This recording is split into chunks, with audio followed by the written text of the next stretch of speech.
I know it's been a while since I did a video, but I got this on my mind, and I just want just to get my 2 cents on this situation or situations. But these incidents are never ending when it comes to black folks. With the Breonna Taylor situation, once again, another black woman got killed in her house by the hands of the police. And of course, you got the Ahmaud Arbery situation with these two white men, this father and son, went and chased down and lynched this young man. I believe he was 25 years old, something like that. And after 2 months, was it 2 or 3 months? That's when this video had came about. That's when this situation got a lot of traction, and a lot of us want to know why did it take so long. But when all the evidence and facts start coming out, now everybody looking at why have the police department, the district attorney, all of them has swept this case under the rug, knowingly that this situation is a modern day lynching. So it's just this never ending nightmare that the black people go through in this nation. It's just not this nation, it's this whole world. Don't even get me started on this Chinese situation, the way that they treat the African brothers and sisters out there in China. It's really bad, but that's gonna be another story another day. But on to the other situation, Breonna Taylor. She was basically sleeping in her house, and all of a sudden, these cops that I believe they weren't even in uniform bust in their door just to arrest somebody that has already been arrested earlier that day. But they didn't come to arrest; they came to kill. So they shot, I believe, Breonna 20 times. I mean, they shot at her 20 times, but she got struck 8 times. And they said that her boyfriend shot back at them as self-defense because they didn't even say who they are. They just started shooting. And all of a sudden, he's charged with attempted murder to the murderers. Like, what? You can't make this stuff up, man. But this is the type of treatment that we go through in this country, man. Like, it is crazy. I don't know how many times that these situations keep happening to us and we still not waking up to realize who our true enemies is. We bad enough, we killing each other out there in the streets. Bad enough, we keep on taking money out our own neighborhoods to put in their neighborhoods. We allow all these foreigners to go in our neighborhoods, set up shop, and mistreat us, but at the same time, we mistreating each other. So if we don't respect one another, then how can we expect other groups of people to respect us? So we have a lot to do, black folks. These situations are going to keep going on, and every time that there is a high-profile case, when there's an unarmed black man or woman gets shot down like a dog, they're going to want to put a bootlick judge, a bootlick lawyer on the case, Crump, Merritt. Like, I don't even know what else to say because the stage is already set up for what's the killer name? Gregory McMichael, and I forgot the other one. But I really believe that they really trying to get these two guys off. Yes, they've been arrested and charged, but let's don't celebrate because that don't mean a damn thing. George Zimmerman got arrested and charged, but he got off. It's all about the conviction.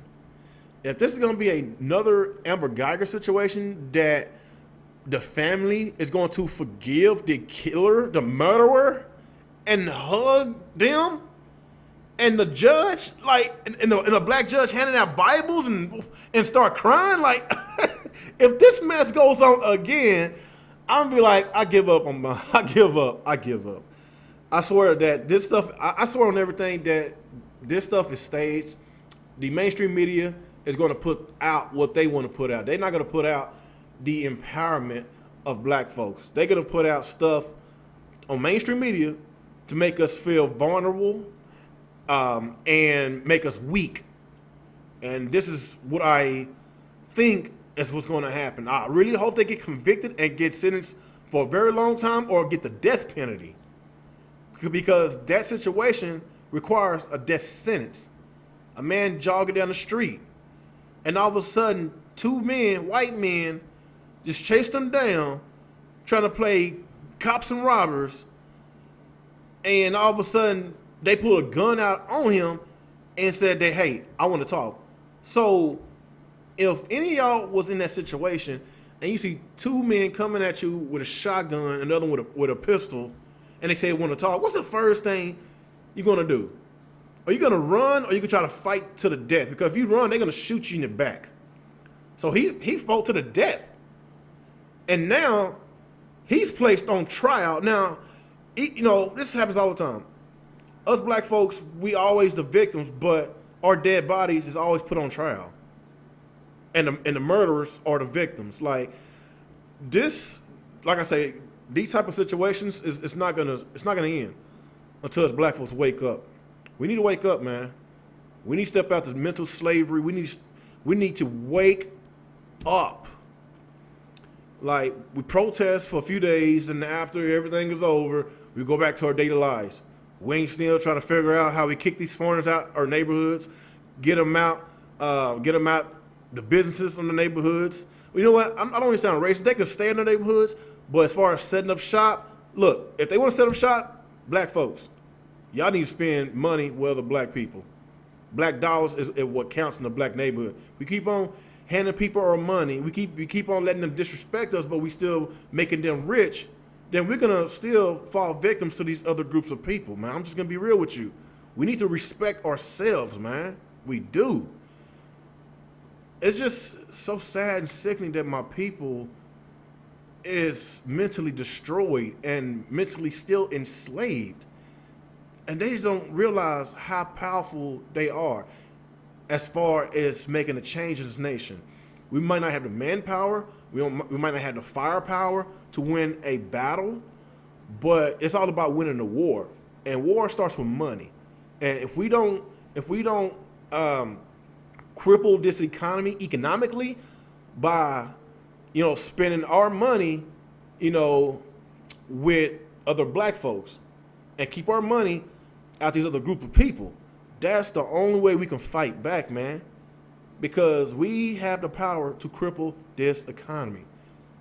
They said this a long time ago that black people are liquid gold. We liquid money. Every time we do something, they merchandise our talents. They get the dollars while we get the pennies. This always happens, and we keep on falling for the okie doke. So, black folks, man, we really have to unite, and we need to love each other. We need to stop all this self-hate. We need to love ourselves, man. Love ourselves. Because without loving yourself, then you're going to love somebody else that don't look like you, and all of a sudden, 20, 30 years later, or 40 years later, your offspring's offspring is completely whited out. And this is exactly what I'm seeing, a trend going on, especially with this biracial propaganda, this agenda that they are pushing on TV, pushing in magazines, pushing on all these ads you see on your phones, on your computers. They pushing nothing more but biracial relationships, because they do not want to see the black man and the black woman loving themselves. So it starts with us. We need to love ourselves. If we love ourselves first, then everything else will fall into place. So, like I say, these situations with these cops killing us, with these other white folks killing us, with, killing us, and they get away with it, and, we just keep getting murdered, and they get off scot-free, and we still got all these cases, these cases that a bunch of unarmed black men and women get shot down like dogs, and there's no justification in basically prosecuting these murders. Like they keep on justifying that, we deserve to die because we flinched, we put out our wallets, we did this, we did that, we did this, we did that. But at the end of the day, we wasn't no threat to them, but they find ways to justify the murders of black people. So like I say, It starts with us. We love ourselves first, then everything will fall down like dominoes. It will be a domino effect. And I don't even know what else to say, man. This situations is just so heartbreaking to talk about because there's a lot more stuff I want to talk about. There's still a lot more cops out there keep brutalizing black folks, slamming little girls, just beating the crap out of boys, just kids, treating them like they're adults, man. I'm just sick of it, man. I know y'all sick of it, man. If you're not black and you from the other side of the community, if you from, if you Hispanic, white, Asian, Arabic, like, if y'all sick of it, then y'all need to say something. Y'all need to speak up. Just like they say, you just as responsible if you keep silent about the mistreatment for other people. And that's what I'm seeing. A bunch of people keeping silent because they want to keep their privileges. They want to keep their privileges. So the people that's silent, and they the same ones saying, "I'm not racist. I got black friends. I didn't do that. I didn't do this to you." But you basically,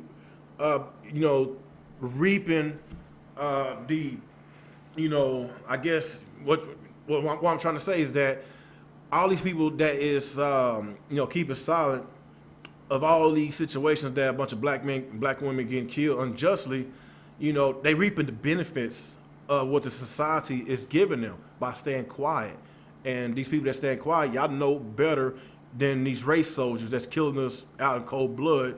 These race soldiers or these other people that's killing us and getting away with it. So, like I said, people, y'all just give me your thoughts and y'all opinions, how y'all feel about this situations with Breonna Taylor and Ahmaud Arbery. It's just sad, people. It's really sad. So y'all just drop a comment. Let me know how you feel about it down in the comment section below. Peace.